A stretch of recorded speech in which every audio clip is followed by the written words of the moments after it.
আমি তো চাই বাংলাদেশে ধরেন কোন হিন্দু ধর্মভিত্তিক কোন রাজনৈতিক দল নাই কেন?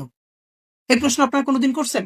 ইসলাম ধর্মভিত্তিক এতগুলো রাজনৈতিক দল আছে, হিন্দু ধর্মভিত্তিক নাই কেন? এটা তো থাকা উচিত। আপনারা চেষ্টা করেন অন্তত হিন্দু ধর্মভিত্তিক 2-3টা রাজনৈতিক দল করবার, তাহলে কি হবে? আপনারা যত বলেন আমরা মন্দির পাহারা দেই, প্রথম কথা হলো আপনি আমি মন্দির পাহারা দেই এই কথা গর্বের বিষয় না, এই কথার মধ্যে নিহিত আছে এর মানে মন্দির অরক্ষিত। তাহলে আপনার আমার পাহারা দেওয়া লাগবে কেন?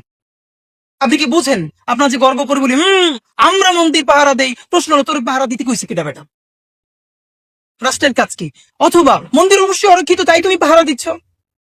আপনি যদি 2-3টা হিন্দু রাজনৈতিক দল করতে পারতেন, যেরকম বাংলাদেশেও তো ধর্ম ইসলাম ভিত্তিক আছে, তাহলে হতো কি অন্তত তাদের এই ভয়েস গুলো জায়গা মতো পৌঁছতো। নাম্বার 2, আওয়ামী লীগের হিন্দু কার্ড বন্ধ হয়ে যাইতো।